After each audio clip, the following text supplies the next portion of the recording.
sermón diferente a la mayor parte de los sermones que regularmente hago. Este sermón va a tener una muy larga introducción y un corto mensaje del sermón. ¿Sí? Voy a hablar acerca del trabajo, la santidad y el cristianismo según la segunda parte que me tocó a mí hablar de 1 de Pedro, capítulo 2, versículos 18 al 25. ¿Sí? El hombre desde la creación ha tenido que trabajar. Eso no es un tema de discusión. Todos tenemos que trabajar. El origen del trabajo está escrito desde el libro de Génesis. En el libro de Génesis, en el primer capítulo, dice que Dios trabajó, 6 días trabajó. Y dijo Dios, primer día, sea la luz, y fue la luz. Y dijo Dios, que se separen las aguas de las aguas que están arriba de las aguas, o sea que parece que había, todo era una extensión llena de penumbra y llena de desorden. Y Dios del desorden hizo el orden. Separó las aguas, posiblemente las del cielo sobre la tierra. Separó las aguas, el agua se fue a un lado, la tierra se quedó en otro lugar. Y después hizo las estrellas, hizo los hombres, hizo los animales, hizo todo. 6 días trabajó.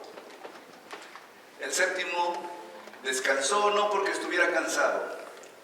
Quería dar una clase o una lección para nosotros. Entonces el trabajo es una cosa natural desde Dios mismo. Al hombre lo hace y lo pone a trabajar también. Le dice Adán, el nombre del primer hombre. Adán significa tierra, ¿sí? Nos sacó de la tierra. Cuídame este jardín. Y también vas a estar encargado de todos los animales de la tierra. Entonces Adán puso a trabajar. Y no nada más era un trabajo físico, sino también intelectual. Tenía que usar la mente para ponerle nombre a cada uno de los animales que había sobre la tierra, porque Dios les creó, no le dijo cómo se llamaban. Entonces a uno le puso perro, a otro le puso gato y así a todos los animales. Y yo supongo que también a las plantas. No le dijo, tú eres planta y te vas a llamar planta junto con todas las plantas. A cada uno le puso, tú vas a hacer una palma de esto, tú vas a hacer una hierba de esto, tú vas a hacer... Y cada uno de las cosas. Era una persona súper inteligente. Y parece ser que en algún punto del momento, nosotros los hombres pensamos que el trabajo es un castigo de Dios para los hombres. Y algunos otros piensan que el cielo va a ser como estar en Cancún con una palmera a un lado y un coco al otro lado, ¿sí? Disfrutando del sol con unos lentes oscuros. Y déjame decirte que eso se llama pereza, eso no se llama cielo, ¿sí? El trabajo, nosotros los hombres tratamos de hacer lo menos posible, no dándonos cuenta que tiene muchos beneficios. El cielo entonces no será así. Vivimos en una cultura que tiene de alguna manera intención de la ociosidad, holgazanería, flojera o pereza. ¿Sí? Y advierte la palabra de Dios acerca de este tipo de emociones o sentimientos de esta manera. Eclesiastés 10:18 dice, en la casa del perezoso, el flojo, el holgazán, el ocioso, pasan muchas desgracias. Primero se cae el techo y después toda la casa. Eso es lo que le pasa a los ociosos. Y el Nuevo Testamento dice, el que no trabaje, que no coma tampoco. Aunque ese versículo mismo dice, no está feliz porque le hace falta el pan, no está contento porque le hace falta vino y además le falta el dinero. ¿Sí? Pero una de las preguntas que podemos hacernos nosotros mismos es también, ¿por qué trabajamos nosotros? Ahí tengo una lista de 10 razones por las que el hombre trabaja. ¿Sí? Uno, por causa de los logros y desafíos que uno se encuentra al hacer algo, logros y desafíos. Nos gusta sentirnos desafiados como hombres. No somos para estar sentados y no hacer nada. Aquellos que no se conforman con solamente lo que pase, son aquellos que pueden disfrutar mejor la vida. Porque estamos creados para estirarnos, para crecer, para alimentarnos, para hacer diferentes cosas con la creatividad que Dios nos ha dado. ¿Sí? Y tenemos que enfocarnos en estas cosas que Dios puede usar para que nosotros podamos ser usados por Él. Tenemos que ver the big picture, la completa escena de lo que está pasando. Si llegas a una construcción, regularmente hay hombres trabajando en esa construcción. Uno de ellos llegó a una de esas construcciones y le preguntó a un hombre: ¿qué estás haciendo?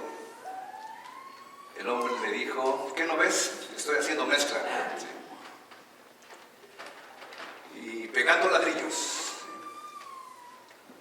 Le preguntó al segundo hombre: ¿y tú qué estás haciendo? El hombre, un poquito más consciente de lo que estaba haciendo, dijo: ¿no me ves? Estoy haciendo una pared. Eso es lo que me pusieron a hacer, eso es lo que estoy haciendo. Y le preguntan a un tercer hombre: ¿y tú qué estás haciendo? Este hombre dice: estoy haciendo un edificio. ¿Quién tenía capacidad para ver más allá de lo que estaba uno haciendo? ¿Sabes que las cosas que tú haces también tienen propósito? Puede ser cosa tan sencilla, pero tienes que ver la big picture, las cosas grandes que estás haciendo. Número 2, trabajamos por dinero y también su equivalente es directos, o sea, tarjeta de crédito, etcétera, etcétera. Es necesario. ¿Por qué? Porque nos dan autonomía financiera, podemos valernos por nosotros mismos, nos da seguridad también. Estoy pagando mi casa, entonces porque estoy pagando mi casa, por lo menos tengo una casa, sé que cuento con una casa para poder vivir. ¿Sí? Número 3, aprendizaje. Cuando hablo de aprendizaje es que nosotros somos personas capaces tanto como para poder empezar a aprender cosas nuevas. Nos gustan aprender cosas nuevas. Aquella persona que se limita en seguir aprendiendo, hasta ahí llegó. ¿Sí? Pero una persona que entiende que la vida es una vida de aprendizaje hasta que uno se muere. ¿Sí? Cuando eso lo entiende, uno no deja de crecer. Uno no deja de admirarse de las cosas que Dios hace y los hombres hacen. Los hombres están increíblemente avanzando. Algunos nos estamos quedando atrás. Otros estamos tratando de aprender más. Me dicen que algunas profesiones, para tener un certificado o un reconocimiento en el estado de Minnesota, tienes que hacer una revalidación cada 2 o 3 años. Si no, te quitan tu licencia. Ya no puedes seguir funcionando. ¿Por qué? Porque el hombre está necesitando actualizarse continuamente. ¿Sí? Número 4, pertenencia. ¿Por qué trabajamos? Porque pertenecemos a un grupo. Son como nuestra familia por un tiempo, esa gente con la que trabajamos. Puede ser el jefe o puede ser el más bajo de la escalera de esa empresa, pero es como una familia donde tú llegas y te conocen y tú los conoces a ellos. Donde tú les bendices con tu trabajo y ellos te bendicen a ti con la paga que te dan. ¿Sí? Número 5, reconocimiento y orgullo. Nos hace sentir importantes. Reconocimiento, ¿sí? Y número 6, liderazgo, ¿sí? Tú puedes hacer las habilidades que tú tienes para utilizarlas en el trabajo donde tú estás trabajando.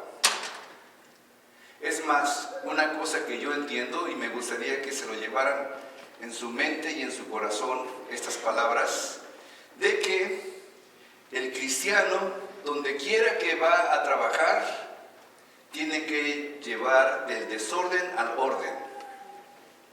Tiene que hacer orden en ese lugar. Alguien me contó esta semana, no recuerdo quién me dijo. Me dijo, o escuché, ¿sí?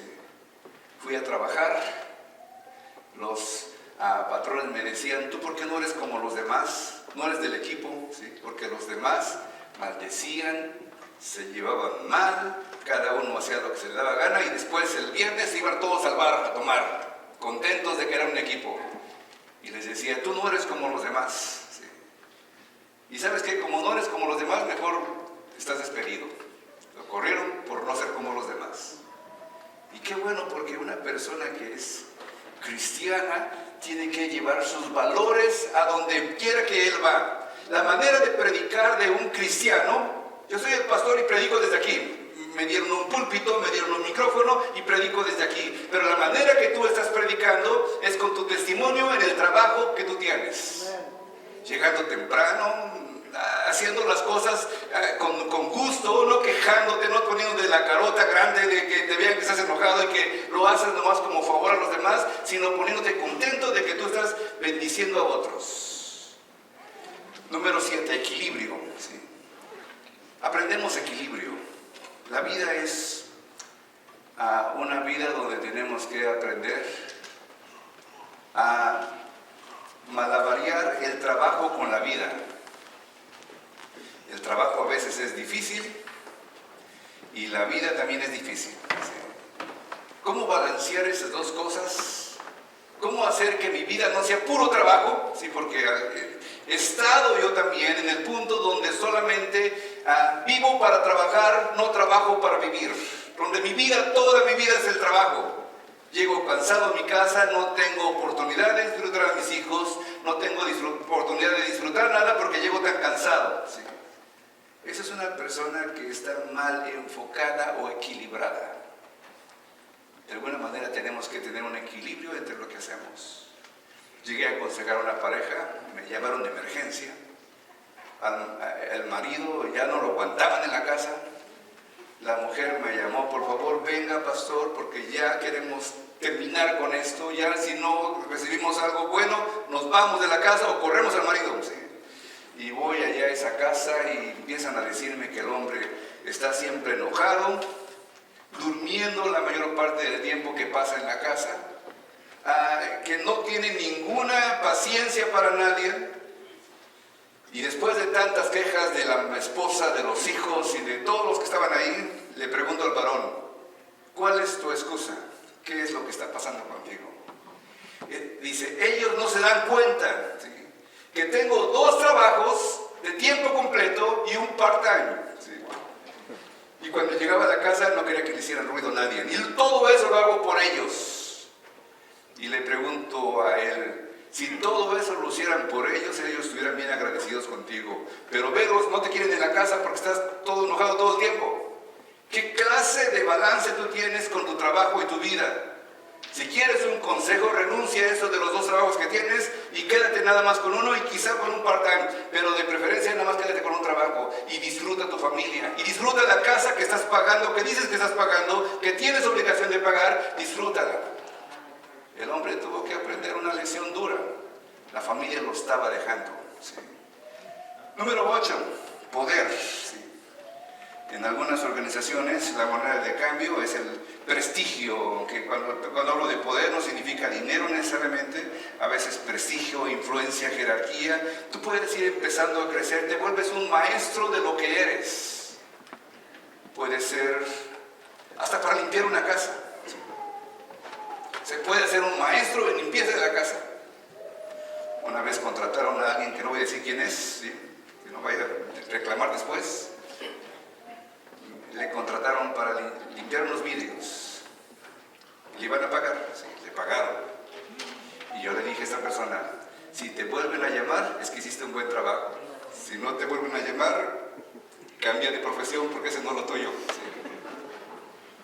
Uno demuestra con su trabajo lo que uno hace y eso le provoca a uno también tener posibilidades de dejar el siguiente punto 9 es dejar un legado, posibilidad de enseñar a otros, volverte un mentor de otros de lo que tú sabes ya hacer, cualquier cosa, ya lo sabes hacer, tú puedes enseñar a otros. Puedes ser un coach, un mentor, un docente, un maestro, y puedes también con orgullo decir, yo empecé desde abajo. ¿Sí? Yo empecé enseñando a los niños chiquitos. Yo empecé mi ministerio empezó en los ranchitos. No me dieron una iglesia así tan bonita como ahorita tenemos. Estaba ahí en los ranchitos yendo con mi guitarra, cantando con los 10 hermanos que se reunían en una casa hasta arriba de la sierra. Algunos me traducían porque llegué a lugares donde no hablaban el español, hablaban otomí o hablaban pame o hablaban mixteco, y ahí iba yo, compartía con ellos y hasta intérprete tenía, ¿sí? Gente sencillita. Mi pago era un plato de frijoles y unas tortillas. Hermano, con mucho gusto le damos esto. Ese era mi pago. El primer trabajo que tuve como pastor, eran poquitos hermanos. La iglesia grande de la ciudad les llamó para ver si me recibían a mí como posible pastor suyo, porque nunca habían tenido un pastor. Los hermanos llegaron y les dijeron, pastor de la iglesia les dijo, este joven acaba de salir de la escuela bíblica, quiere ir a trabajar con ustedes, ¿lo pueden recibir? Ellos hablaron entre ellos y dijeron, no, pastor, no lo podemos recibir. ¿Y por qué no lo pueden recibir? ¿Sí? Ustedes nunca han tenido un pastor, ellos pueden ser su pastor. Dices que no tenemos cómo pagarle.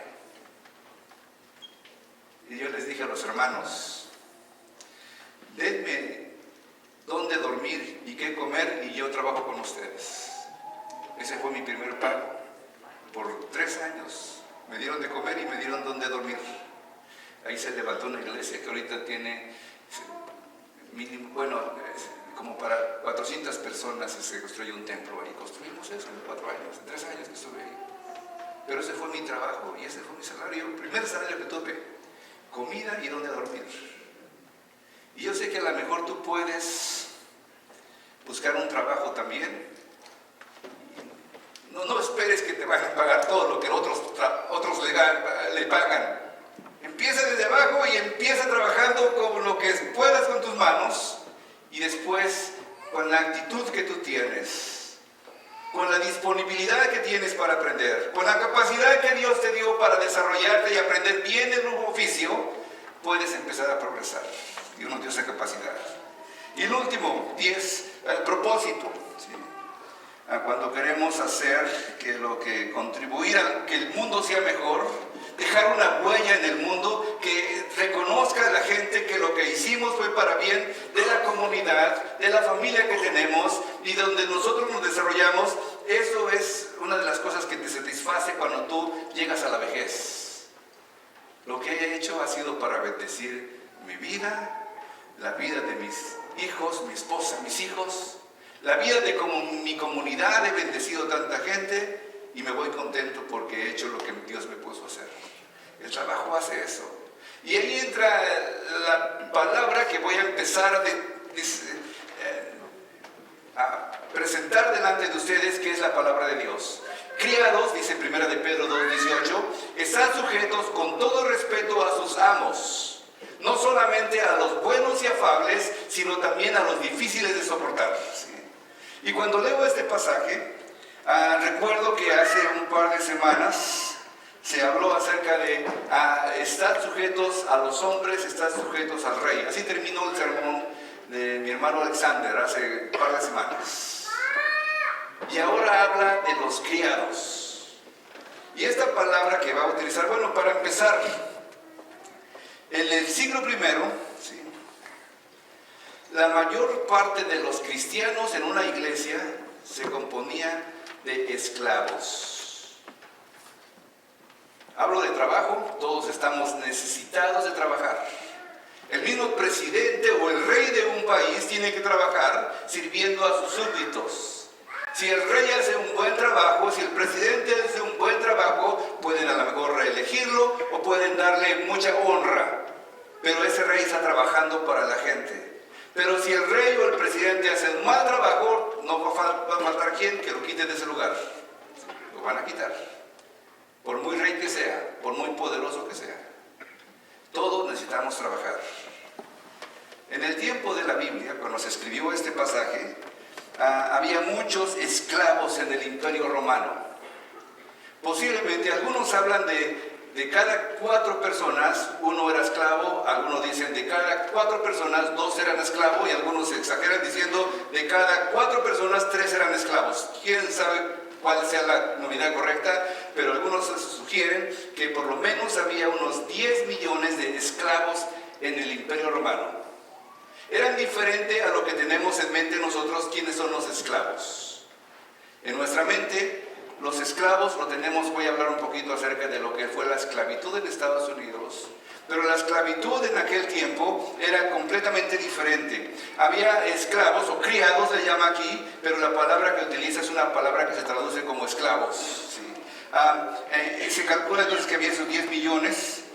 Cumplían funciones muy variadas, no eran simplemente gente inculta, eran también, algunos de ellos eran médicos, esclavos médicos, esclavos ingenieros, esclavos contadores, esclavos maestros, había de todo. ¿Cómo llegaban a la esclavitud? ¿Sí? Entonces, esa esclavitud en todo el imperio, ¿sí? ¿Y cómo empieza la esclavitud en el mundo?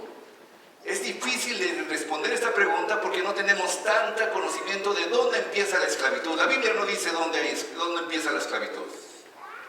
Pero es que el hombre es egoísta, y cuando es egoísta obliga a otros a trabajar por lo que uno no quiere hacer. Había esclavos. Los esclavos eran diferentes. Había unos esclavos que eran esclavos del campo, duros, y había otros esclavos que eran esclavos de las casas. Los esclavos de las casas eran las personas que trabajaban en las cosas normales, limpiando, haciendo la comida, pero también llevando las cuentas, haciendo el trabajo económico de la casa, ¿sí? Y esos esclavos estaban también recibiendo la palabra de Dios. Cuando se empezó a predicar el Evangelio, eran los que más fácil tenían la oportunidad de comprender el Evangelio, porque hablaba el Evangelio de que la verdad les iba a hacer libres. Tenían eso en su corazón. En un tiempo de mucha esclavitud, el cristianismo también cambió la mentalidad de la esclavitud del Imperio Romano. Como te digo, empezó con los esclavos. Es difícil, por ejemplo, uno de los ejemplos que tengo, pensar que en aquel tiempo los bebés que nacían de los esclavos se los presentaban ante el amo, ante el dueño, y el dueño, si los recibía, se quedaban en la casa y los criaban como parte de la casa. Si le daba la espalda a ese bebé lo podían vender o tirar en la basura. Literalmente tirarlos en la basura. ¿Sí? Y cuando los tiraban en la basura, algunos pasaban a recogerlos, sobre todo algunos que veían intereses futuros en esos bebés. Recogían a las niñas para criarlas como sirvienta, y si llegaba a desarrollarse su cuerpo, posiblemente la podían vender como prostituta, porque ese era el trabajo de esa gente. Y el cristiano influyó en los esclavos, que influyeron en los amos, y cuando influyeron en los amos, la mente de los amos empezó también a cambiar. Y empezaron esos amos y esclavos a recoger esos niños que tiraban en las basureros. Eso es cierto, no estoy inventándolo. Y los empezaron a criar en la fe cristiana. Les daban educación, les daban un oficio, les brindaban oportunidad para salir, y eso cambió al Imperio Romano. Cuando los cristianos estaban dispuestos a recoger la basura de los hombres para bendecirles y hacer una nueva sociedad, cambió el imperio. Sí. Me siento orgulloso de esta iglesia. La semana pasada vino una familia que no conocíamos, obviamente, y tenía una niña. Meten al funerario varios niños, ¿sí? Y ya después de que se terminó el servicio, y después de como otros 20 minutos o media hora después, me van a buscar: pastor, hay una niña que nadie recoge, ¿sí? Y voy yo a ver la niña que nadie recoge, ¿sí? Y ¿Y de quién es esa niña? Pues no sabemos ni quiénes son los padres. Ay, caramba, yo tengo que saber quién es.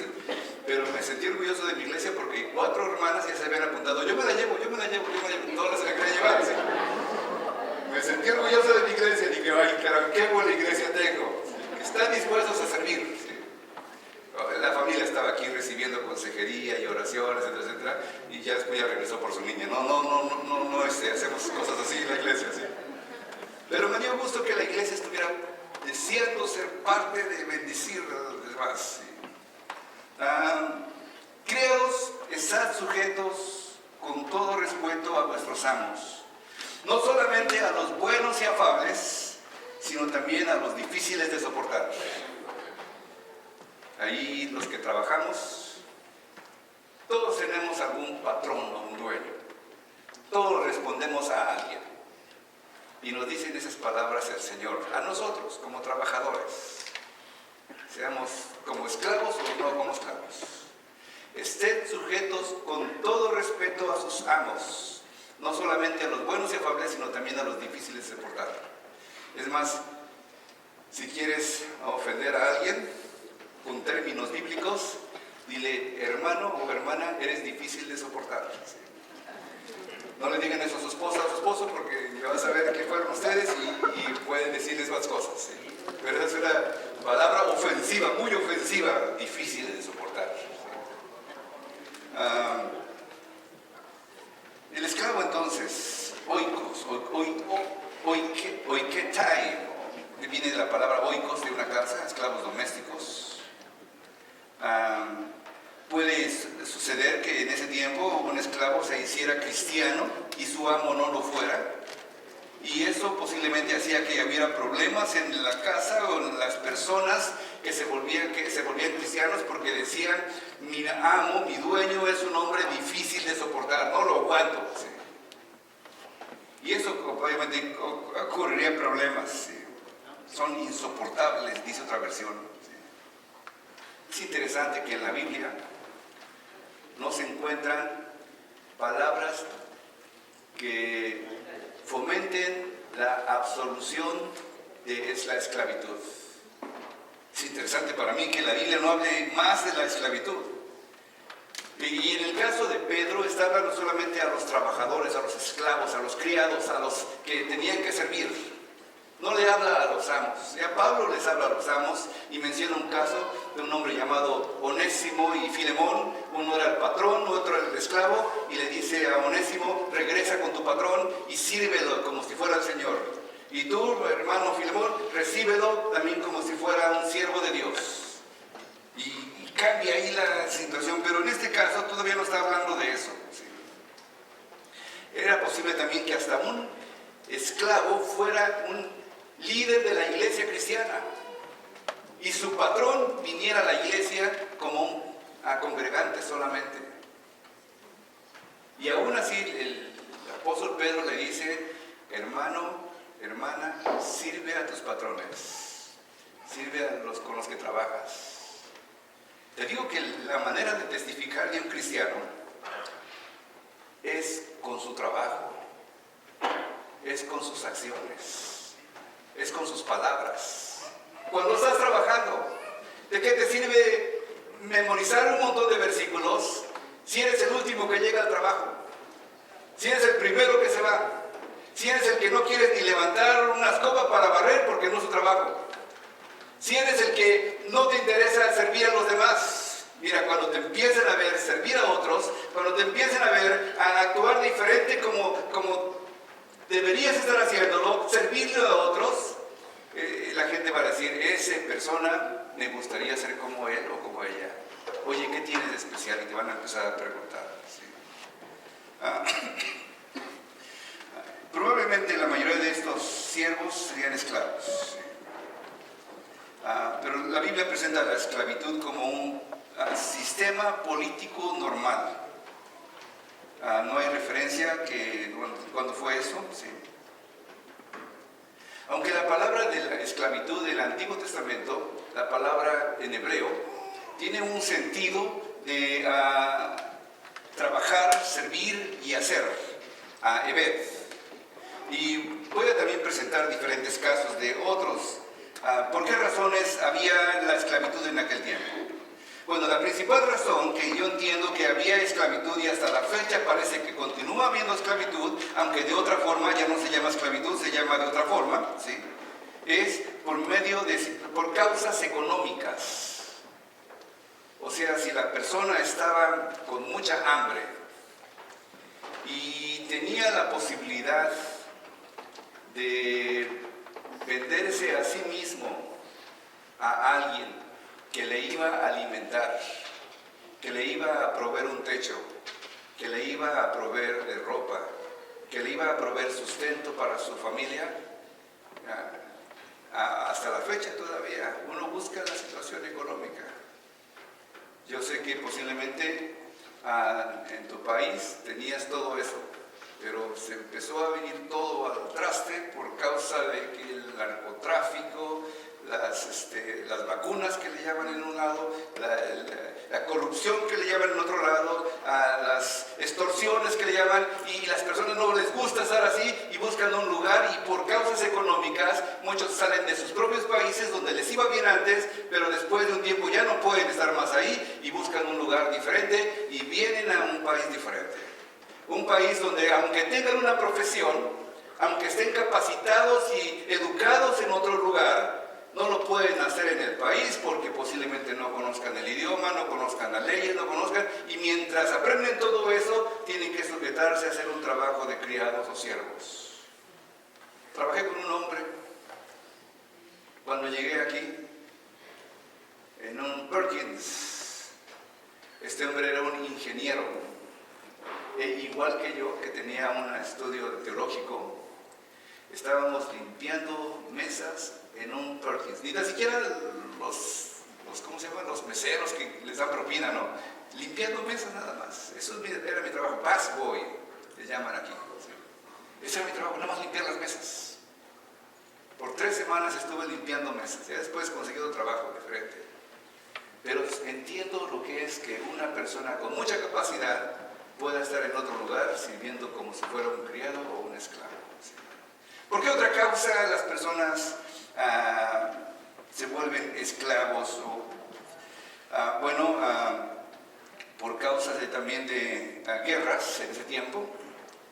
Los romanos eran un imperio que trataba de abarcar más lugares, más espacio, e iba y peleaba con los germanos alemanes, con los españoles, España, con los franceses, y se amplió y llegó hasta África y llegó por todos lados. Y donde quiera que llegaba, peleaba contra los guerreros, y si ganaban la guerra, de la gente que quedaba ahí, que habían perdido la guerra, a todos ellos los reclamaba como esclavos. Entre ellos habían gente muy preparada, científicos, ingenieros, médicos, personas de letras, muy preparada. Aún así los traían como esclavos, los traían a la ciudad o a las diferentes ciudades del imperio y allí los vendían.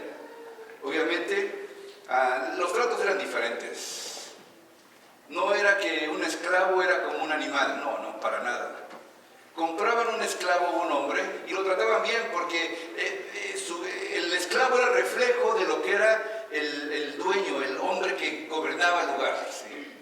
Si los esclavos, o los siervos, o los criados en ese tiempo, esclavos en otra palabra, estaban bien comidos y bien alimentados y bien vestidos, hablaban de lo que el patrón estaba haciendo bien. ¿Sí? Y la última causa por la que había esclavitud en ese tiempo era porque naciste esclavo y tu vida va a ser de esclavo. Si naciste de un esclavo o una esclava, tú vas a ser esclavo o esclava. No había posibilidad de salirte de eso, excepto que compraras tu libertad. Había la posibilidad. Algunos esclavos hasta tenían esclavos, ¿sí? Los propios esclavos. ¿Sí? La esclavitud americana fue una situación totalmente diferente. No era por situaciones económicas, no fue por situaciones de guerra, tampoco fue por nacimiento. La esclavitud norteamericana, 1600 a 1800, fue una de las páginas más negras de la historia de la humanidad. Y digo más negras pensando que es malo, pero no necesariamente por el color, sino porque fue de lo peor que ha pasado en la historia de la humanidad. fue un racismo completo. A los que vinieron como esclavos a Estados Unidos, no los escogieron porque pelearon alguna guerra o porque nacieron así. Los escogieron simplemente por su color de piel. Eran negros. ¿Y por qué escogieron a los negros? Bueno, hicieron su propia teología, la gente norteamericana, diciendo que los negros tenían la marca de Caín. ¿De dónde es esa marca de Caín, pastor? ¿Qué pasó con esa marca de Caín? Bueno, Caín mató a Abel y Dios lo juzgó y le dijo, tú vas a estar errante por toda tu existencia. Y Caín dijo, pero si la gente me encuentra me va a matar. Dice, te voy a poner una marca para que esa marca tengas protección y no te mate la gente. Y la iglesia y los pensadores norteamericanos dijeron, la marca es el color. Nacen negros, entonces son esclavos. Y trataron a los negros como animales. Era su excusa para decir, tengo autoridad sobre ti. ¿Sí? Es interesante la cultura norteamericana. Es interesante porque a los Estados Unidos, todos sabemos, pues, por ahí llegas a una escuela, te van a decir, aquí llegaron los pilgrims, los peregrinos, llegaron buscando libertad para poder ejercer su fe, ¿sí? Cristianos, todos ellos, sí llegaron a ese grupo. Pero no te dicen en las escuelas que Inglaterra también vació sus cárceles para solucionar su problema penitenciario que tenían allá.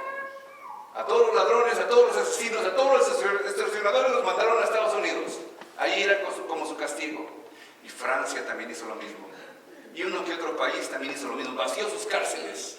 Entonces a Estados Unidos llegaron los peores y también los mejores.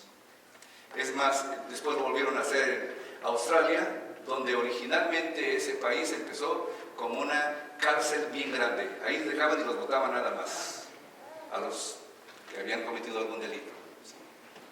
Entonces, esta gente llegó a Estados Unidos con esa idea de que tenían que ser castigados por su color.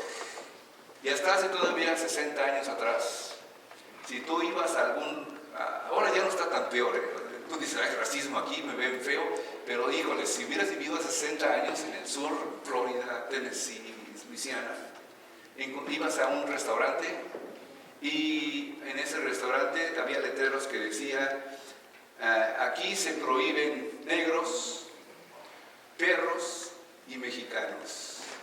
En serio decían esos letreros. Y tú dices, qué bueno que yo no soy mexicano. Malas noticias para ti. Si tú vienes del sur y hablas español, para los americanos tú eres mexicano. ¿Sí? No importa de dónde seas, eres mexicano. De arruinarse también, sí. El presidente Lincoln, en 1865, después de 4 años de guerra, declaró la abolición de la esclavitud en Estados Unidos, después de 300 años de esclavitud. Pero fueron libres los esclavos, pero aún así eran medio libres porque no podían votar, no podían hacer lo que necesitaban hacer. Y de ahí, cuando pasó eso, 100 años después aproximadamente, 1963, un hombre llamado Martin Luther King se para delante de 200,000 personas en Washington, D.C. y dice, tengo un sueño, en donde los hombres no van a ser juzgados por su color de piel, sino por su carácter moral. Y empezó a cambiar eso. Algunos piensan que es el punto de inflexión donde los negros empezaron a tener más oportunidades y poder político. ¿Sí? Pero siguiendo el pasaje bíblico, porque ya quiero ir terminando. Pero esto merece aprobación si alguna causa de conciencia delante de Dios sufre molestias padeciendo injustamente. O sea, ¿aprobación de quién? De Dios. Si alguno sufre y está sufriendo porque tienes un patrón bien malo, ¿sí? Bueno, te da una solución la Biblia. Pues, ¿qué gloria es si pecando son abofetados y lo soportan, mas si haciendo lo bueno sufren y lo soportan, esto ciertamente es aprobado por Dios? ¿Sí? Entonces, esa pregunta sirve para acentuar la sección de que el versículo anterior no es por mérito, sino que el mérito de que te castiguen por lo malo, pues no tiene ningún mérito, pero de hacer las cosas buenas sí tiene mérito. Y quiero ir yendo hacia el final. ¿Sí? Voy a hablar acerca de 3 esclavos, y ese sí va a ser mi sermón final. 3 esclavos famosos en la Biblia. La Biblia habla de esclavitud. Abraham tuvo una esclava, se metió con ella y tuvo un hijo. Los árabes nacieron. Tenía un siervo también llamado Eleazar. Ese era su mayordomo. Era libre, pero a la misma vez era un siervo. Era un esclavo también. Y encontramos el primer esclavo de esa genealogía, de esa familia. Un joven llamado José. Abraham tuvo un hijo llamado Isaac, después otro hijo llamado Jacob, y de Jacob surgen las 12 tribus de Israel. Y uno de ellos era José, el segundo de los menores. Ese fue un famoso esclavo. Digo que fue famoso porque está en la Biblia. Y llegó a ser esclavo por causa de la envidia de sus hermanos. Lo vendieron, fue llevado a Egipto sin tener ninguna razón para ser esclavo. Tenían envidia de que su papá les había regalado una ropa muy bonita y los demás no. Llega a Egipto y en lugar de quejarse hace su trabajo también, que ese hombre que lo compró lo pone encargado de toda la casa, mayordomo. Era un esclavo, pero era el dueño de todo lo que se hacía en los negocios, hacía contratos, firmaba y era la persona más importante de su casa. La mujer se le echa encima a José, queriendo tener relaciones con él. Él dice, no, yo no quiero pecar, no contra mi dueño, sino contra Dios, no puedo hacerlo. Y la mujer en venganza lo manda a la cárcel. Él me ofendió, quería abusar de mí y lo acusa injustamente. Él podía defenderse, pero siguió la corriente. Llegó a la cárcel, como uno de los peores asesinos. En la cárcel empieza a progresar.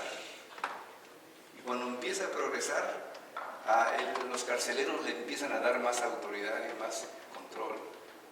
Se vuelve también una persona muy importante. De la cárcel conoce a 2 de las personas del faraón, ministros del faraón, les revela los sueños y después el faraón lo manda a llamar y se vuelve el primer ministro de todo lo que había tenido. ¿Cómo puedes cambiar la situación de tu vida cuando empiezas a hacer, sin quejarte, el trabajo que te toca hacer? Segundo ejemplo, ¿sí? Un hombre llamado Daniel. Daniel, un príncipe de Israel, de la tribu de Judá, bueno, de la tribu de Israel, no se recuerda ahorita cuál es la tribu, pero se lo llevan prisionero junto con varios jóvenes. Y los juntan con un montón de jóvenes de otras naciones. Y los tratan de educar a la manera babilonia. Los babilonios lo habían llevado. Y ese joven dice no. Pero dice de una manera sana. De una manera que este joven puede tener cierta oportunidad de demostrar de que su manera de decir no era la manera correcta. Le dicen, permíteme, en lugar de decir no a no comer lo que están comiendo los demás, permíteme a comer de una manera más normal para mí. Déjame comer verduras, déjame comer esto, y cambia lo que los otros estaban haciendo y demuestra sabiduría después de eso. Él llega a ser hasta el primer ministro de todo ese país. Y como mi primer ministro era un esclavo, no pasaba de ser un esclavo, posiblemente hasta eunuco. ¿Sí? En un momento dado, el rey se siente tan importante que levanta una estatua y le dice a toda la gente, todos tienen que adorar esa estatua porque soy yo, y yo soy Dios. Y toda la gente adora, menos 3 de sus amigos. Y él tampoco, yo supongo. Este hombre de ser esclavo pasó a recibir mayor gloria, mayor autoridad, mayor reconocimiento. ¿Sí? Y el último caso del tercer esclavo, como te dije, son 3 esclavos, es Jesucristo. Y tú dices, pastor, Jesucristo no fue un esclavo. Bueno, lee Filipenses capítulo 2 y te vas a dar cuenta que él se humilló a sí mismo, haciéndose un hombre de los peores hombres, no de los peores hombres, sino de las peores situaciones posibles, naciendo no en una cama, no en un hospital, no en un hotel, en un pesebre. Naciendo ahí. Y fíjate lo que dice 1 de Pedro 2:21. Pues para esto fuisteis llamados, porque también Cristo padeció por nosotros, dejando un ejemplo para que sigan sus pisadas. Si alguien piensa que tienen patrones malos, vean a Jesucristo. Esta es una respuesta de lo que pregunta Isaías 53. ¿Quién ha creído a nuestro anuncio? ¿Sobre quién se ha manifestado los brazos del Señor? Y dice, ustedes fuisteis llamados. Y Pedro va a tomar el libro de Isaías capítulo 53 para dar su mensaje de por qué tenemos que ser buenos trabajadores y buenas personas, aunque sea sin importar las circunstancias que nos encontremos, trabajando duro independientemente del patrón que tengamos enfrente de nosotros. Siguiente versículo, 22-23. El cual no hizo pecado, Jesucristo, ni se halló engaño de su boca. Quien le maldecía no respondía con maldición, pues cuando padecía no amenazaba, sino que encomendaba la causa al que lo juzga justamente. Y esas palabras, exactamente esas palabras, son un reflejo de las otras palabras de Isaías 53. Fíjate lo que dice Isaías 53. Y fíjate si no se comparan una con la otra. Dice, él fue oprimido y afligido, pero no abrió su boca. Como un cordero fue llevado al matadero, y como una abeja que enmudece delante de sus trasquiladores o esquiladores, tampoco abrió su boca. ¿No se parecen esos dos versículos? El cual no hizo pecado, ni se halló engaño en su boca. Cuando le maldecía no respondía con maldición. Como cordero fue llevado al matadero, y delante de sus trasquiladores no abrió su boca. Y después sigue diciendo todavía más, ¿sí? 24. Quien llevó él mismo nuestros pecados en su cuerpo sobre el madero, para que nosotros, estando muertos en los pecados, vivamos a la justicia, y por cuya herida fuimos sanados. Isaías 53 dice, pero él herido fue por nuestras transgresiones, molido por nuestros pecados, el castigo que nos trajo paz fue sobre él, y por sus heridas fuimos nosotros sanados. Fíjate si no se parecen. Lo mismo que está diciendo Isaías, ahora lo está repitiendo Pedro. Él mismo fue condenado, fue llevado al final de esa historia, ¿sí? 25, el último versículo. Porque ustedes eran como ovejas descarriadas, pero ahora han vuelto al pastor y obispo de sus almas. Y Isaías 53 dice, todos nosotros nos descarriamos como ovejas, descarriados. Cada cual se apartó por su camino, pero el Señor cargó en él el pecado de todos nosotros. Y quiero terminar con esta idea. Éramos descarriados como ovejas. Y cuando digo que éramos descarriados como ovejas, dice que Él es nuestro pastor. Una de las cosas que estaba pensando es que Él, Jesucristo, es el pastor de nosotros. En referencia a Salmo 23, Jehová es mi pastor, nada me faltará. En referencia a Juan 10, yo soy el pastor, y el buen pastor su vida da por las ovejas. En referencia a infinidad de referencias de la Biblia, que Dios es nuestro pastor, y en sus ovejas oyen su voz. Y cuando digo que oyen su voz, me refiero a que lo que he dicho hoy, el día de hoy, es lo que tú deberías escuchar y ponerlo en tu corazón. Te has comportado mal y no te gusta que te llamen la atención, y cambias de trabajo en trabajo y en trabajo en trabajo. A lo mejor el trabajo no es el problema, a lo mejor tú eres el problema.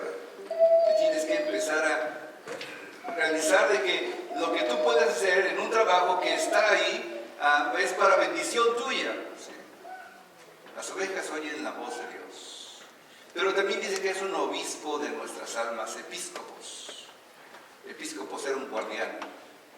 Era alguien que te acompañaba, que te ayudaba. Y quiero terminar con una última historia que posiblemente ya has escuchado. Las huellas en la arena. Un hombre tuvo una visión, caminaba sobre la arena y veía 4 huellas, o sea, 2 pies de uno y 2 pies del otro juntos. Caminaban los dos. Pero de repente veía que en un pasaje de esas huellas solamente había un par de huellas, de una persona solamente, no de 2 personas, sino de una persona.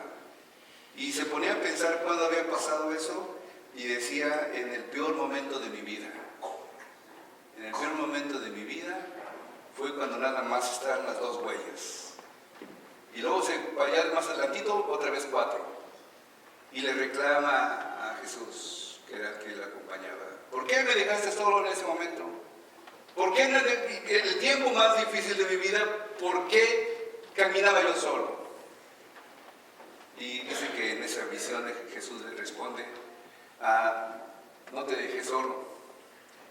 En ese día, que tenías los días más difíciles, yo te cargué y te llevé conmigo. Un pastor lleva a su oveja en sus hombros cuando no puede caminar, cuando sus pies están rotos. Y yo te digo también a ti, hermano, cuando estás con los días más difíciles, Él es tu pastor. Si tú eres su oveja, Él es tu pastor. Te va a cargar y te va a llevar. Vamos a orar. En el nombre de Jesús. Señor y Padre nuestro, hay maldad en la tierra. Hay hombres que utilizan su posición y hasta su color con orgullo de que son más blancos, o que son más fuertes, o que son más inteligentes, o que tienen más dinero. Te pido, Señor, que haya humildad en nosotros para saber que todo lo que tenemos proviene de ti. Y que, Señor, sea poco o sea mucho, todo lo que tenemos depende de ti. Te pedimos que podamos rendir cuentas a ti, que eres nuestro amo, nuestro maestro, nuestro Señor. Si tenemos un patrón que no es fácil de complacer, pedimos, Padre, que tengamos paciencia para testificarle con nuestros hechos de que tú eres un Dios que tienes misericordia del más vil pecador, y podamos hacer el